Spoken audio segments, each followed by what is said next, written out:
محبت کے ساتھ میں نے اس کو حاصل کیا ہے اور اس لگن کے ساتھ میں نے پانے کی کوشش کی ہے. کسی اور نے حاصل نہیں کیا, کسی اور نے جدوجہد پیدا نہیں کی. جو میری قربت میں آتا گیا میں نے نگاہیں اٹھائی تو کامل بنا دیا, میں نے زبان کا مٹھاس دیا تو اپنا دیوانہ بنا دیا.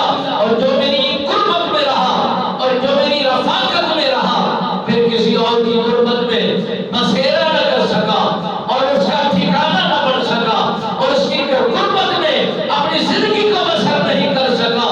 اللہ کے جتنے بھی ولی کامل ہے کسی نہ کسی نبی کے قدموں پر ضرور ہے.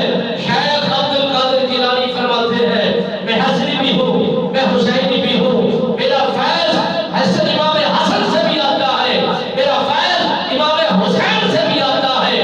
ماں کے کردار سے میں حسنی بنتا ہوں اور باپ کے کردار سے حسینی بنتا ہوں. یہی دونوں در بڑے مبارک در ہیں, یہ دونوں گھر بڑے مبارک گھر ہیں. جب بھی میں ادھر سے فیض پاتا ہوں دیوانہ بن جاتا ہوں اور اعلیٰ ظرف اختیار کر جاتا ہوں. حضرت شیخ عبد القادر جیلانی سرکار نے فرمایا باپ کا کردار بھی اعلیٰ تھا, نانا کا کردار بھی اعلیٰ تھا, سسر کا کردار بھی افضل و اعلیٰ تھا. جہاں دیکھو نانا کے معاملات دکھتے ہیں, جس کو بھی پاؤں بڑا بہترین ملتا ہے, مگر خدا کی کرنی ہے کہ خدا نے فرمایا جو اللہ کا ولی بنتا ہے وہ رفاقت سے بنتا ہے, محبت سے بنتا ہے, عبادت سے بنتا ہے, نوافل سے بنتا ہے. حضرت شیخ عبد القادر جیلانی سرکار فرماتی ہے ساری رات کا قیام ہمارے مقدر میں رہا